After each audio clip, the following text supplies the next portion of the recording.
Why, hello, everybody. I was watching something, this is going to be a random video, but I was watching a cast interview with the new, not the new cast, the cast of Avatar for the new movie, and I couldn't help but notice some tension between the cast members, specifically relating to how long they take in their answers to these questions. And there's some trouble if somebody has like the talking stick, quote unquote talking stick, and they, there's a little bit of trouble handing it off to somebody and and how to do that smoothly. So I want to show you guys just some little clips. So Sigourney Weaver starts talking. She gets the first question and she starts talking. She talks for about a minute. And that's not that bad. But when there's four of them and this is kind of a time sensitive interview in totality, I would imagine that a minute is probably cap. So she starts talking. As an actor, when you get down into what we call the volume, you're basically in your capture suit, and there's nothing around you. But I think the problem here is the pace at which she talks and delivers her lines. Not her lines, but her yeah. And just from this interview, I can tell that especially Zoe Saldana and the dude next to her, the Australian guy, I can tell that they have had to put up with this a lot from Sigourney Weaver. And so for that reason alone, it would be annoying because you have to deal with this. If this was just first time, I don't think it would be an issue. What does it actually feel like performing underwater, and how do you emote underwater? How do you act underwater? So the question is about water and how do they emote while trying to hold their breath underwater and the training that it would have, I'm not the interviewer.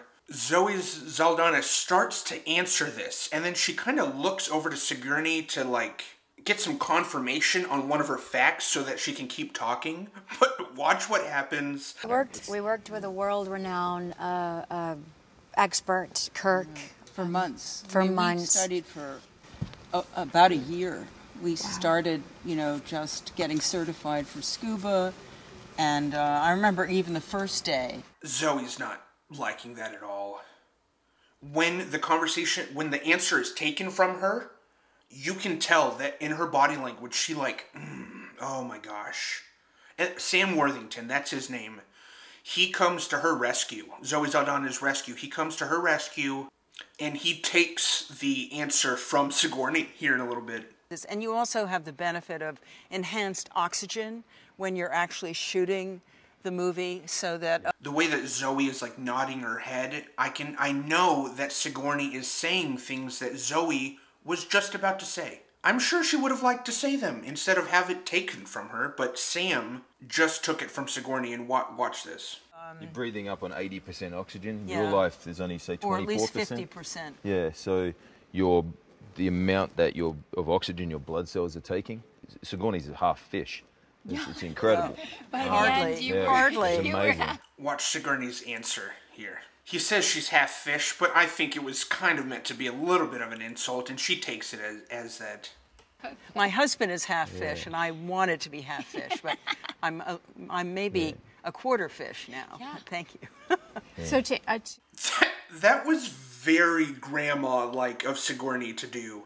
No, my husband is actually half fish. I'm more quarter, And you can tell that Zoe and Sam are going, yeah.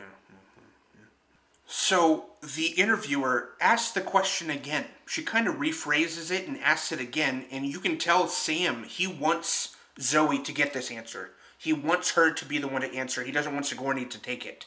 how difficult is it to act underwater, to emote, to do? It was never an easy thing, at least for me. But having the tools, we were also going, 20, 25, up to 30 feet, right? Was it ever? 30 feet is the tank. 30 feet was the maximum. The tank is 30 feet. That part is so funny to me. Zoe tries it again. She tries to get some confirmation on one of her facts, and Sigourney says nothing. Nothing. Sigourney's like, no, you don't want me to talk? I'm not going to talk.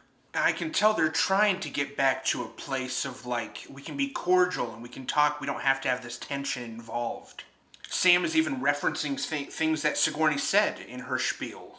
And I like that. It's kind of like getting back united. This part's pretty funny to me because Sigourney does get a little jab back at Zoe. I think he is too. I mean, that's the big surprise about Jim, because you think, oh, he's so intimidating and scary and serious, but he's actually, you know, he's a pussycat, and he's very, very funny. So, you know, we can be quite immature together, and I think he just... She leans back and kind of talks to Zoe, says a little joke, gets Zoe to laugh, and then Sigourney goes, so, bada bada, and just, I don't know how to put that into words, but I can read Zoe's response. Because Zoe's so thin, she has so much definition. So when she laughs and Sigourney blows over her laughing, Zoe clenches her jaw, which you can see up here. She goes, and you can see the muscle, and then she does this hard swallow, and you can see it go down. She realized after she laughed and Sigourney glossed over it that was her intent. It wasn't to make her laugh. Zoe, I think, realized, oh, you're being a little B-word, and trying to snip back at her. I know that's what she was doing. That was 2 minutes. Sigourney's answer was 2 minutes that time. And everybody just has to sit there and listen to her. So yeah, that was pretty much everything that I saw in that interview. But I find it very interesting, and it alludes to more of a history with that type of thing, either in other interviews or dating back to Avatar when that first came out. I don't think that Sam and Zoe have a good professional relationship with Sigourney Weaver. I can't imagine that they really even talk to each other when they're not on set. That's what that looks like. That's kind of what that whole video, that's the vibe it gives me as I bite the crap out of my lip. I think they displayed a really interesting dynamic in front of millions of people, trying to make it seem as disguised as possible. I mean, they're not going to come out and just like insult each other right on camera and stuff like that. They would, if they were doing something like that, they would have to do it in that way of being very subtle and nonverbal and, yeah, anyways, Sigourney is definitely verbal. But I think because of this interview, I kind of don't like her. I've had a hard time liking her the whole time that I've known her, or known of her, and I am not a fan. Really not a fan. Anyways, thank you guys for watching. Let me know what you guys think. If you watched the full interview and noticed the same thing, or maybe I'm bringing this to your attention for the first time. But anyways, thank you guys. Love you.